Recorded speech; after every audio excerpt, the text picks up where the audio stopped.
బంగారాన్ని విడిపించి ఆ రోజు ఆన్లైన్ రేటుకే మేము కొంటాం. Sharma gold company. ఇప్పుడు ప్రపంచ వ్యాప్తంగా మనుషులు అనుభవిస్తున్న దీర్ఘకాలిక రోగాలకు ప్రధాన కేంద్రం కడుపులోనే ఉంది. కాలం గడుస్తూ ఉండగా మలినాలు చేరుకోవడంతో మీ శరీరం, మెదడు కూడా ముద్దుగా మారిపోతాయి. మీరు ఆలోచించే, అనుభవించే, జీవించే విధానాలను నిర్దేశిస్తుంది.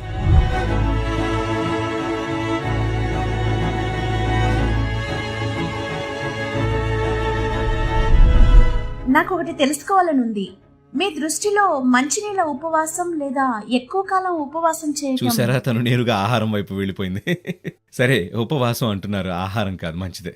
ఇది ఆహారానికి వ్యతిరేకం.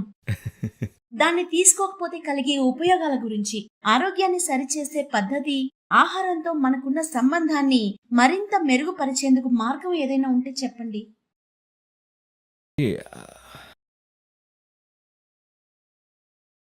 ఒకసారి లాస్ ఏంజలస్లో ఇలా జరిగింది.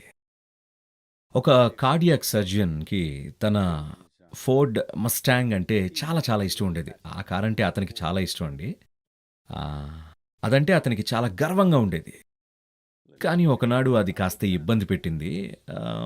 దాంతో అతను పక్కనే ఉన్న ఒక మెకానిక్ దగ్గరికి తీసుకెళ్ళి దాన్ని చూపించి సరిచేయమని చెప్పాడు. మెకానిక్ సరే రేపు ఉదయం రండి అని అన్నాడు.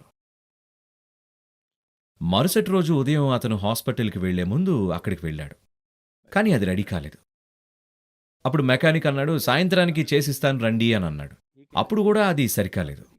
దాంతో డాక్టర్ అన్నాడు, అసలు ఏం జరిగింది అని అడిగాడు. నువ్వు ఉదయం రమ్మన్నావు, మళ్ళీ సాయంత్రానికి రమ్మన్నావు, అసలు సమస్య ఏంటో చెప్పని అడిగాడు. దానికి అసహనంగా ఉన్న మెకానిక్, చూడండి డాక్టర్ గారు, మీరు డాక్టర్ కదా, మీరు ఇంజిన్ సరిచేస్తారు, నేను ఇంజిన్ సరిచేస్తాను, మరి నాకన్నా మీకు 10 రెట్లు డబ్బులు ఎక్కువ ఇస్తారు ఎందుకు అని అడిగాడు. దానికి డాక్టర్ అతని వైపు చూసి, ఆ ఇంజిన్ నడుస్తున్నప్పుడు దాన్ని బాగు చేయడానికి ప్రయత్నించి చూస్తాను అన్నాడు. అందువల్ల మనిషి జీవితం, మనిషి శరీరం అవి నడుస్తున్నప్పుడే సరిచేయాలి, లేదంటే అది నిరుపయోగం. అవునా? మీరు శవ పరీక్ష చేయొచ్చు, కానీ దానివల్ల ఉపయోగం ఏముంది చెప్పండి? ఇది నడుస్తున్నప్పుడే దీన్ని మీరు సరిచేయాలి. అలా నడుస్తున్న ఈ శరీరాన్ని మరమ్మత్తు చేయాలంటే మీరు అర్థం చేసుకోవాల్సింది ఏంటంటే, అంటే మనం మాట్లాడుకునేది జీర్ణ ప్రక్రియకు సంబంధించినది కాబట్టి ఇలా అంటున్నాను. దీన్ని దశల వారీగా చూస్తే మొదటిది తీసుకోవడం అంటే తినడం అనుకోండి, తర్వాత జీర్ణం చేసుకోవడం, సమీకరణ, విసర్జన. ఇవి ఆహారం తీసుకోవడంలోని 4 పార్శ్వాలు, దాని ప్రక్రియ. తీసుకోవడం, జీర్ణం చేసుకోవడం, సమీకరణ, విసర్జన. నేటి ప్రపంచంలో ఈ తినే ప్రక్రియ ఎప్పుడు పడితే అప్పుడు జరుగుతోంది. నుంచొని, కూర్చొని, పగలు రాత్రి ఏమీ తేడా లేకుండా ఆహారం అదనంగా ఉంది కాబట్టి మనుషులు దాన్ని తీసుకుంటున్నారు. మానవ చరిత్రలో ఎప్పుడూ ఇలా ఉండేది కాదండి. కానీ దురదృష్టవశాత్తు, అదృష్టవశాత్తు చాలా ఆహారం ఉంది, కానీ దురదృష్టవశాత్తు మనుషులకి దాన్ని ఎప్పుడు తినాలో ఎప్పుడు తినకూడదో తెలియదు. ఇక కాలంలో ఎలాగైతే చక్ర గమనం ఉంటుందో, మనకి చక్ర గమనం వల్లే కదా కాలం తెలుస్తుంది. మన గ్రహం ఒక్కసారి ఇలా తిరుగుతూ ఉంటే దాన్ని ఒక రోజు అంటున్నాం, లేకపోతే మనకు తెలియదు కదా. చంద్రుడి గమనాన్ని చూసి మనం ఒక నెల అంటున్నాం. సూర్యుడి చుట్టూ వెళ్లడం వల్ల మనం ఒక సంవత్సరం అంటున్నాం. కాబట్టి కాలం అంటే మన ఉద్దేశం ఈ చక్ర గమనాలే. మన జన్మం ఇంకా మరణం కూడా ఒక విధమైన చక్రమే. మన తల్లులు, శరీరాలు చంద్రుడి గమనంతో ముడిపడి ఉండడం వల్లనే మనం పుట్టడం సాధ్యపడింది, లేకపోతే మనం పుట్టే అవకాశం లేదు. కాబట్టి మన భౌతిక జీవితం మొత్తం ఒక చక్రమే. ఆధ్యాత్మిక ప్రక్రియ అంతా ముఖ్యంగా చాలా ప్రాముఖ్యగలది. మీకు కావాలంటే అది నేను వివరించగలను, కానీ ఎందుకంటే దానికి చక్ర లక్షణం లేదు కాబట్టి. ఎందుకంటే చక్రంలో ఉండడం అంటే మనం గుండ్రంగా ప్రయాణం చేస్తున్నట్టు. మీరు చక్రంలా తిరుగుతున్నారు అంటే దాని అర్థం ఏంటి? మీరెక్కడికి చేరుకోవట్లేదు అన్నమాట. నేను మిమ్మల్ని ఎడారిలో వదిలేస్తే, ఎక్కడైతే ఇంత కొండ ప్రాంతం కానీ ఎటువంటి గుర్తులు లేకపోతే ఇసుక మాత్రమే ఉంటే, అప్పుడు మీరు ఇక్కడే గుండ్రంగా తిరుగుతూ ఉంటారంతే కదా. అంటే దాని అర్థం మీరు ఏ గమ్యాన్ని చేరుకోలేరు, మీరు తప్పిపోయారని అర్థం. అందువల్ల మీరు మీ శరీరంతో లేదా మీ మానసిక నిర్మాణంతో గుర్తింపు ఏర్పరచుకుంటే మీరు గుండ్రంగా తిరుగుతూనే ఉంటారు. కాబట్టి భారతదేశంలోని యోగ పద్ధతిలో దీన్ని చాలా స్పష్టంగా సంసారం అని చెబుతారు, అంటే చక్రీయ జీవితం అని అర్థం. కాబట్టి చక్రం లాంటి జీవనం ఒక రంగుల రాట్నంలాగా ఉండొచ్చు. చక్కగా అమరిస్తే అది రంగుల రాట్నమే, కానీ అది మిమ్మల్ని ఎటూ తీసుకుపోదు. రంగుల రాట్నం పిల్లలకి బాగుంటుంది, కానీ పెద్దలు కూడా అందులో కూర్చొని గుండ్రంగా తిరుగుతూ ఎక్కడో ప్రయాణం చేస్తున్నాం అని అనుకుంటే అది చాలా దారుణం, అవునా? ఇప్పుడు జరిగేది అదే. కాబట్టి ఈ శరీరం ఒక చక్రం. ఈ శరీరం కేవలం ఒక చక్రమే. ఈ చక్రం గ్రహ గమనంతో, చంద్రగమనంతో, సూర్యగమనంతో అనుసంధానం అయి ఉంటుంది. ఈ సూర్యగమనం, చంద్రగమనం, గ్రహగమనం ఇవన్నీ మన శరీరానికి చాలా చాలా ముఖ్యం. మనం కాస్త దృష్టి పెడితే కనుక ఏ రోజున మన శరీరానికి అంతగా ఆహారం అవసరం ఉండదో మనం గ్రహించవచ్చు. మిగిలిన ప్రతి జీవికి ఈ విషయం తెలుసు. మనిషి మాత్రమే దీన్ని మర్చిపోయాడు. ఎందుకంటే మనుషుల ఆలోచన ప్రక్రియ వాళ్ళ వ్యవస్థలో ఉన్న మిగతా శక్తులన్నిటినీ తోసిపుచ్చేసింది. చూడండి, మీరు మీ వ్యవస్థను గమనిస్తే మీకు ఒకానొక రోజున తినాలి అని అనిపించదు. నిజానికి ఆ రోజు మీరేమి తినకూడదు. కానీ ఆ రోజు మీరేదో ఒక స్నేహితుడి ఇంట్లో ఉంటారు, ఏదో పార్టీ ఉంటుంది, బాగా తినేస్తారు. మీ శరీరం వద్దు అని చెబుతూ ఉంటుంది, అయినా సరే మీరు తినేస్తారు. మీరు జంతువుల్ని చూడండి. మీకు ఇంట్లో ఒక కుక్క ఉంటే అది ఒక రోజున అసలేమి తినదు. కుక్కల్ని, పిల్లల్ని గమనించారా? ఏవో కొన్ని గడ్డి పరకలు తిని వాంతి చేసుకుని తనను శుభ్రం చేసుకుంటుంది. ఎందుకంటే దానికి తెలుసు ఈ లోపలికి తీసుకునే ప్రక్రియ చాలా ఎక్కువైపోయింది అని. దానికి తగినంత జీర్ణక్రియ, విసర్జన క్రియ జరగడం లేదు అని. లోపలికి తీసుకునే ప్రక్రియ ఆ ప్రక్రియ నిర్బంధంగా జరిగిపోతుంది. కానీ మిగిలిన భాగాలు దానికి అనుగుణంగా పనిచేయాలి. ఆ జీర్ణ ప్రక్రియలోని మిగిలిన భాగాలన్నీ పనిచేసి తీరాలి. జీర్ణ వ్యవస్థ అంటే జీర్ణ ప్రక్రియ కేవలం కడుపులో మాత్రమే కాదు, అన్నవాహిక మొత్తంలో జరుగుతుంది. అలాగే ఆహారం వల్ల కలిగిన శక్తి సమీకరణ కూడా అన్నవాహిక మొత్తం జరుగుతూ ఉంటుంది. అలాగే విసర్జన కూడా కేవలం అన్నవాహిక చివరి నుండే జరిగేది కాదు, అది కణాల స్థాయిలో కూడా జరగాలి. కాలం గడుస్తూ ఉండగా మలినాలు చేరుకోవడంతో మీ శరీరం, మెదడు మొద్దుబారిపోతాయి. మిమ్మల్ని మీరు శుభ్రం చేసుకోకపోతే కొన్నాళ్లకు ఈ మలినాలు పోగైపోతూ ఉంటాయి. దీన్ని మనం కర్మ అంటాం.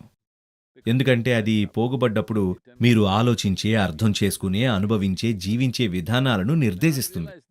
దీన్ని అర్థం చేసుకోకుండా ప్రజలు నేను ఇలాగే ఉండేది, ఇదే నా లక్షణం అని అనుకుంటారు. అది మీ లక్షణం కాదు, మిమ్మల్ని మీరు అలా పాడు చేసుకున్నారు. అర్థమైందా? కాబట్టి ఈ శుభ్రం చేసుకునే ప్రక్రియలో తీసుకునే ప్రక్రియకు కాస్త విరామం ఇవ్వడం అవసరం. ఎందుకంటే చాలా వరకు మిగతా వ్యవస్థలకు బయట నుండి ఏ సహాయం అవసరం లేదు. వాటికవే పనిచేస్తాయి. కానీ తినడం అనేది మనం చేసేది. దురదృష్టవశాత్తు అది చాలా మందికి నిర్బంధంగా మారింది. నిజానికి అది మనం కావాలనుకున్న ప్రకారం జరగాలి.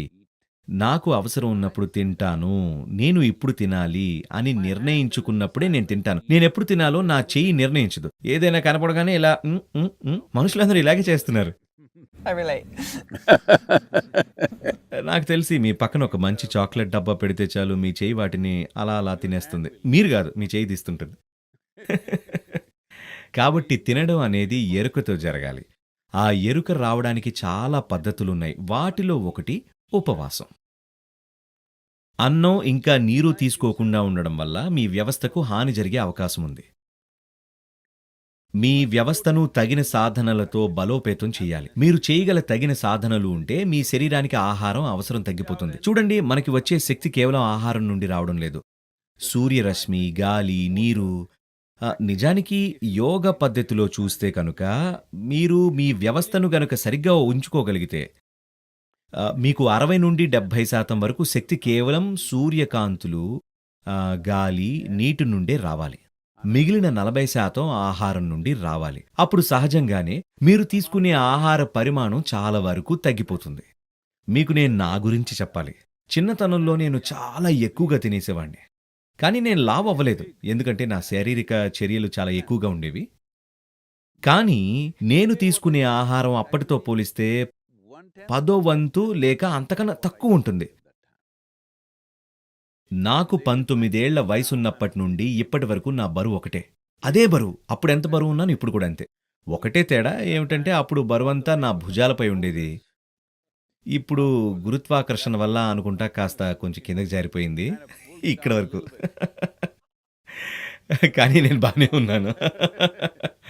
కాబట్టి ఉపవాసం అనేది కాస్తంత అర్థం చేసుకుని చేయవలసిన ప్రక్రియ.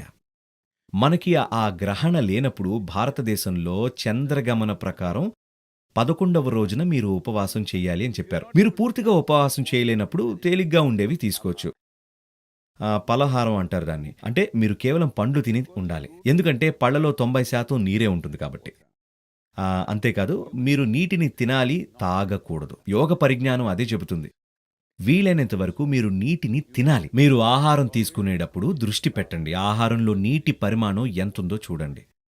మీరు దక్షిణ భారత ఆహారం తీసుకుంటే వండిన ఆహారం గురించి మాట్లాడుతున్నాను నేను. మీరు గనక తింటే సుమారు 60-70% వరకు నీరే ఉంటుంది. నిజానికి ఇంకా ఎక్కువే ఉండొచ్చు. కొన్ని పదార్థాలు నిజంగానే ఎక్కువగా నీరుంటాయి. కానీ ఇక్కడ మీరు తినే ఆహారం, మీరు ఇక్కడ బ్రెడ్ తింటారు, దాన్ని ఒక నెల క్రితం బేక్ చేసి ఉంటారు. కనీసం అంతే ఉంటుంది కదా. ఈ ఆర్గానిక్ దుకాణాల్లో కూడా కనీసం ఒక నెల లేదా ఒక వారం రోజులు ఎవ్వరు వెళ్ళి అప్పటికప్పుడు తయారు చేసిన బ్రెడ్ కొనుక్కోలేరు కదా. పైగా బ్రెడ్ తయారీ విధానంలోనే నీరు ఉండదు. ఒకవేళ ఉన్నా కూడా చాలా చాలా తక్కువ. సరే, మీరు దాన్ని ఒక బకెట్ కోకోకోలాతో లేదా అలాంటి దాంతో ఏదైనా పూర్తి చేశారు అని అనుకుందాం. అంతేగా, నేను ఒక బకెట్ అన్నానండి. అవును, ఒక బకెట్ అంటే చాలా ఎక్కువ కోకోకోలా. అది ఇంత పెద్దగా ఉంటుంది. కానీ అది అలా పనిచేయదు. మీరు ఆహారంతో పాటు ఏదైనా ద్రవ పదార్థం తీసుకుంటే మీ జీర్ణ ప్రక్రియకు కావాల్సిన రసాయనాలు పలచబడతాయి. మీ జీర్ణ ప్రక్రియ మొత్తం వ్యర్థమైపోతుంది. ఎందుకంటే మీరు తీసుకునే ఆహారంలో నీటి పదార్థం ఉంటే అది మీ జీర్ణ ప్రక్రియకు దోహదపడుతుంది.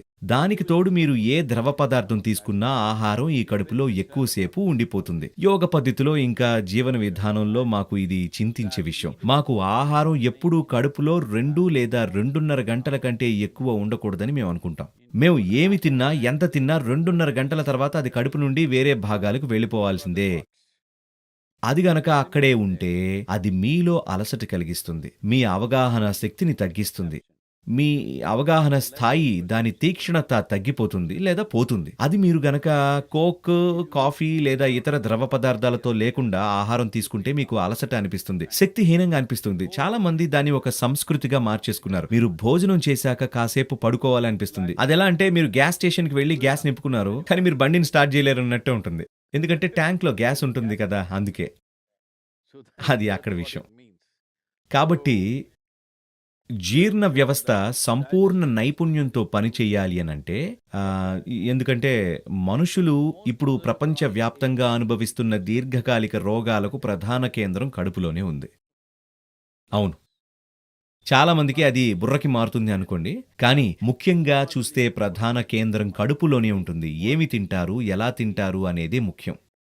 కాబట్టి ఈ తినే ప్రక్రియలో ఒక అనుశాసనం తీసుకురావడానికి గల ఒక పద్ధతి, నెలలో సుమారు 1 లేదా 2 రోజులు మీరు తేలికైన ఆహారాన్ని తినాలి. మీరు గనక కేవలం నీళ్లతో లేదా కాస్తంత నిమ్మకాయ నీళ్లతో ఉండగలిగితే, లేదా కాస్త తేనె కలుపుకున్న నీళ్లైనా పర్వాలేదు, అది శరీరానికి చాలా ఉపయోగపడుతుంది. కానీ మీకది కుదరనప్పుడు పళ్లతో లేదా ఏదైనా మీ వ్యవస్థకు తేలికైనది ఏదైనా సరే మీరు తీసుకోవచ్చు.